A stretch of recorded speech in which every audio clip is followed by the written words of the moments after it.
worried about the test tomorrow, so I figured I'd give you a practice. All right, so if I were you, imagine I gave you this as your function. I said, okay, this is your function, and I want you to do this entire test. So what you're going to do, if I were you, is I would go ahead and pretend like this is your test. Go through it. Ask yourself, do I know what I'm doing here? And if this is challenging, make sure you watch the video and clear up your confusions. All right. So first off, if I give you this function, this is the standard form, right? It's in standard form. All right. So keep that in mind. Then if we were trying to find out all this information. So first off, you got to ask yourself, what information do I get from standard form, right?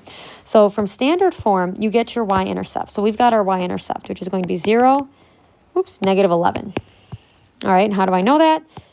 On my c value of my standard form is always my y-intercept. All right, then we got to get to, I guess actually another piece of information you can get from standard form is if you're going to open up or down, right? You look at your a value. Here our a value is 1, right? There's an imaginary 1 there. So that is positive, so we have a minimum, right? It means it's going to open up like a cup. All right, so now let's go ahead and see how we got to get this in vertex form. So if you look at that chart that I gave you, to get your stuff into vertex form, you're going to complete the square. So let's complete the square on this bad boy. We got x squared minus 10x minus 11. All right. So what you're going to do is set it up to complete the square, just like we've been doing. You take your middle term, which is a negative 10, divide it by 2, and just square it, which is going to give you a positive 25. All right. So then since I added in 25, I'm going to subtract out 25. All right. So I end up with x minus 5 squared, and I'm going to end up with a minus 36 on the outside. So that is going to be my vertex form. So I got x minus 5 squared minus 36. And then obviously from your vertex form, you get your vertex. So my vertex here is going to be a positive 5, negative 36. Your axis of symmetry, x equals 5. All right. So we're getting there. All right, we completed the square. We showed our work for that. Now we got to go ahead and factor this. So we got to get it in factored form. So we got x minus 10x plus 11. Or no, it was minus 11, wasn't it? Yeah, it was minus 11, sorry. So to factor this, we got to figure out what multiplies to give us an 11 and adds to give us a negative 10. That is going to be a negative 11 and a positive 1. So your factored form is going to be x minus 11 and x plus 1. So then to find the zeros, you're going to do x minus 11 equals 0, x plus 1 equals 0, you get x equals 11, x equals negative 1. So you're going to go ahead and put in your y-intercepts, or I'm sorry, your x-intercepts, which are going to be 11, 0 and negative 1, 0. All right. Then we've got our domain, right? So your domain here, remember, it's always negative infinity to positive infinity. Then your range is your y value of your vertex, which is going to be negative 36. And then that's going to go to positive infinity. All right. And then it says, describe this transformation. So in order to find the transformation, what you're going to want to do is look at your vertex form. All right. So we went 5, right, and 36 down. All right.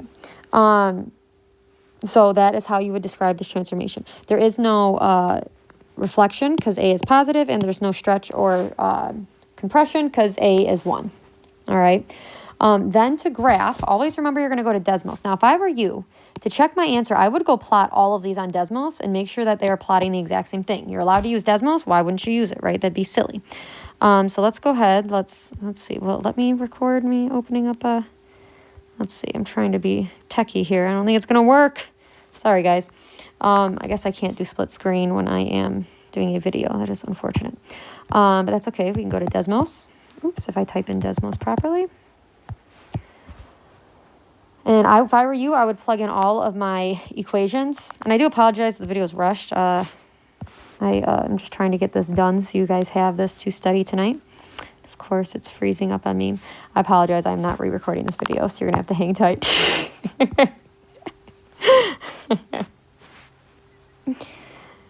All right, there we go. We're back in order here.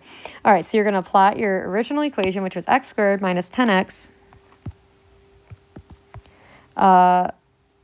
minus 11, right? And then we've got our y equals. We've got our vertex form, which was x, was it minus 5 squared, oops.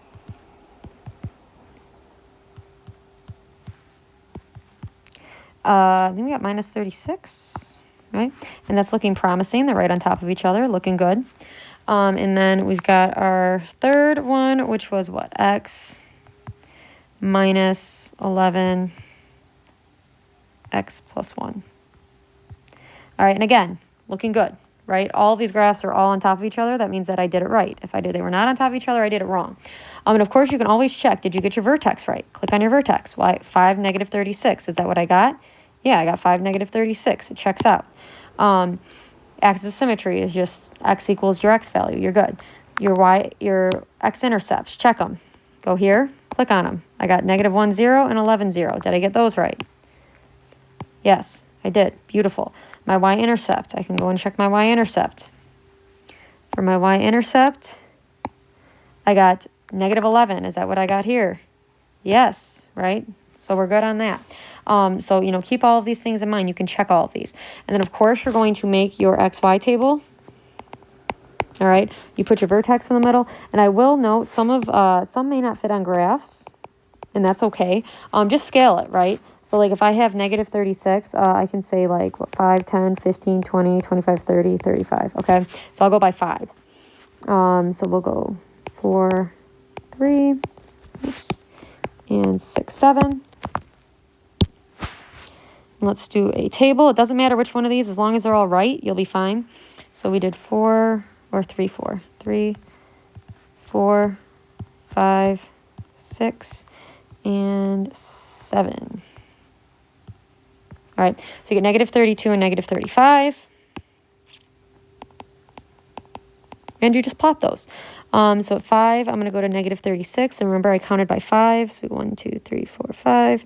We'd be down here, and then we would get 35 for 6. Let's see, we're 6 there, and then we get negative 32. So again, not much better.